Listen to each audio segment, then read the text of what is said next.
सिंधुदुर्ग जिल्हा मध्यवर्ती सहकारी बँकेने पात्र महिला रिक्षाचालकांना कर्ज पुरवठा दिला. माननीय नीलमताई राणे यांनी या योजनेचं उद्घाटन केलं आणि आबोली ऑटो दिमाखात रस्त्यावरती चालू लागल्या. माझ्या पप्पांनी मला रिक्षा चालवायला शिकवली. मुली मोठमोठ्या कंपन्या चालवतात, देश चालवतात, मग रिक्षा का चालू शकत नाही? लहानपणापासूनच ड्रायव्हिंगवरती प्रेम असणारी केवळ 22 वर्षाची रश्मी कोणत्याही रिक्षावाल्या एवढ्याच सहजतेने रिक्षा चालवते. काळ्या पिवळ्या रिक्षांमध्ये तिने स्वतःच्या आबोली ऑटोची एक वेगळी जागा निर्माण केली आहे.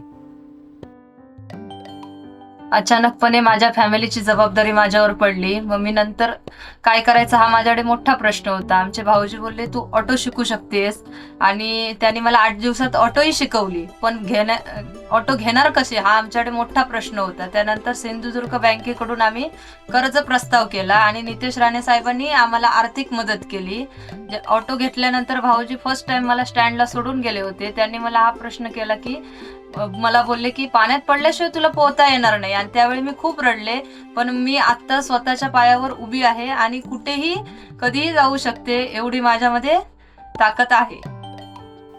एका आईच्या भूमिकेत मुलीची काळजी घेणं, अभ्यास घेणं ही सर्व कामं करत असतानाच घरातली सगळी कामंही पल्लवी उत्साहाने करते.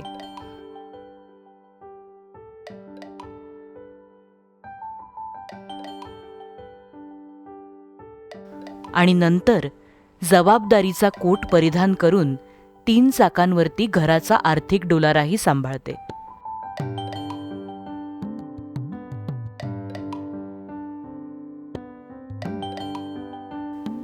पल्लवीताईच्या रिक्षातून शाळेत जाणं हा मुलांचा आवडता प्रवास असतो.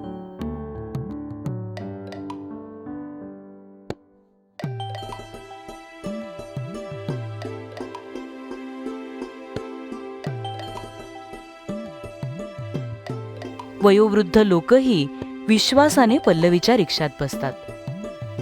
वेगळी वाट निवडून विकासाच्या रस्त्यावरती भरधाव वेग घेणाऱ्या या आबोली रिक्षावाल्या.